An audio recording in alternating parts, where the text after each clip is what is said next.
سوال یہ بنتا ہے کہ آپ کی تمام تر وضاحتوں کے باوجود پاکستان کی عوام عمران خان کے بیانیے کے پیچھے ہے، عمران خان کی حمایت میں نکل رہی ہے۔ آپ کے نزدیک وہ بیانیہ جھوٹا ہے تو سوچئے کہ اسی جھوٹے بیانیے کو ایک عام آدمی کیوں بائی کر رہا ہے۔ ایک عام کسان جو کبھی آپ کا ورکر ہوا کرتا تھا، ایک عام پٹواری جو کبھی آپ کا ورکر ہوا کرتا تھا، ایک عام کام کرنے والا جو آپ کا ورکر ہوا کرتا تھا، ایک نوجوان طالب علم جو لیپ ٹاپ حاصل کرنے کے بعد آپ کے قصیدے پڑھا کرتا تھا، سوچئے وہ آپ کا مخالف کن وجوہات کی بنیاد پہ ہوا۔ اس کا جواب جانیے، جواب کے اوپر اپنی حکمت عملی ترتیب دیجئے تو آپ کو پتہ لگے گا کہ اتنے حقائق ہونے کے باوجود بھی آپ نے جھوٹے بیانیے کی نفی بھی کر دی، آپ نے حقائق بھی عوام کے سامنے رکھ دیے، آپ نے لیول پلینگ فیلڈ دینے کا اعادہ بھی کر لیا، لیکن اس سب کے باوجود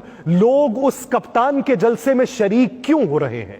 لوگ اس کے جھوٹے بیانیے کو کیوں بائی کر رہے ہیں؟ لوگ تمام تر آڈیو لیکس کے بعد اس کے کندھے کے ساتھ کندھا کیوں ملانا چاہتے ہیں؟ جی ٹی روڈ کی جماعت آپ تھے، لیکن جی ٹی روڈ پہ اس کا پرتپاک استقبال کیوں ہو رہا ہے؟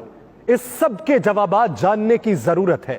آپ یہ کہتے تھے کہ اوورسیز پاکستانیز میں سب سے بڑا ونگ پاکستان مسلم لیگ نون کا ہے، تو سوچئے کہ اسی لانگ مارچ کو سپورٹ کرنے کے لیے ڈالرز میں امداد کون دے رہا ہے؟ کیا وہ بیرون ملک سے امداد آ رہی ہے یا آپ کے پاکستانی جو بیرون ممالک میں مقیم ہیں وہ امداد بھیج رہے ہیں؟ میں عینی شاہد ہوں کہ میں نے دبئی سے اس لانگ مارچ میں شرکت کے لیے آنے والے لوگوں کو دیکھا ہے، ان کے نظریات کو سنا ہے، ان کے ساتھ 2 گھنٹے بیٹھ کر کل رات گفت و شنید کی ہے۔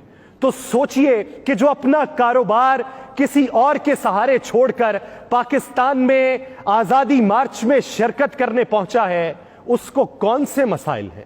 اس نے کون سی لا لگا لی ہے جو آپ کی 40 سالہ دور اقتدار میں وہ آپ کے ساتھ نہیں لگا پایا؟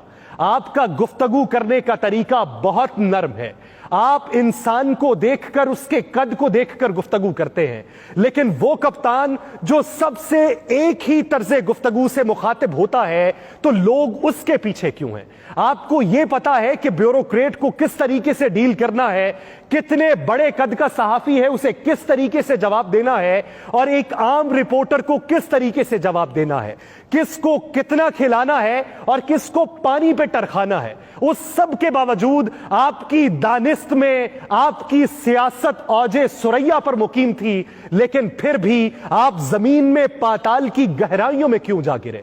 آپ 13 جماعتوں کا مجموعہ ہونے کے باوجود بھی، آپ تجربہ کار سیاست ہونے کے باوجود بھی، آپ بڑے دماغ ہونے کے باوجود بھی، آپ تیسرے فریق کے سر پہ اقتدار میں آنے اور پھر اقتدار سے نکل کے ان کے مخالف ہونے اور پھر واپس اقتدار میں آ کے ان کی حمایت حاصل کرنے کے باوجود بھی آپ عوام سے کیوں دور ہوئے؟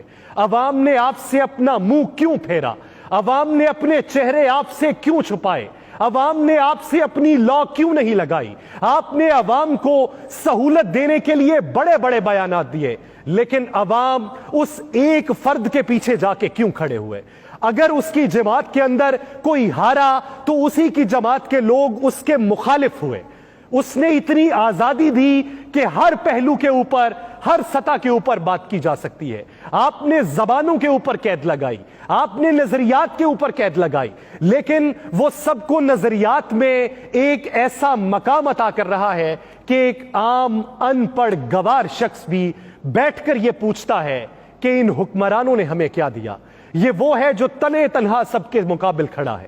خان صاحب سے بھی نظریاتی اختلاف ہو سکتے ہیں، شخصیاتی اختلاف ہو سکتے ہیں، سیاسی اختلاف ہو سکتے ہیں، ان کی ماضی قریب کی سیاست کے اوپر بے شمار تحفظات ہو سکتے ہیں، لیکن اس سب کے باوجود خان صاحب کے پیچھے عوام کا اتنا بڑا جم غفیر موجود ہونا اور ایک گھر کے اندر وہ بچہ جس کا ابھی تک شناختی کارڈ نہیں بنا، وہ بچہ جو ابھی تک ذہنی بلوغت کو نہیں پہنچا، وہ بچہ جس نے آپ کا پرانا دور اقتدار نہیں دیکھا، وہ بچہ جسے بینظیر بھٹو کی شکل تک کا نہیں پتا، وہ بچہ جسے مولانا فضل الرحمان کی سیاسی تدبر اور شخصیت سے واقفیت نہیں ہے، وہ بچہ بھی کھڑا ہو کر کپتان کی سیاست کو سلام عقیدت کیوں پیش کر رہا ہے؟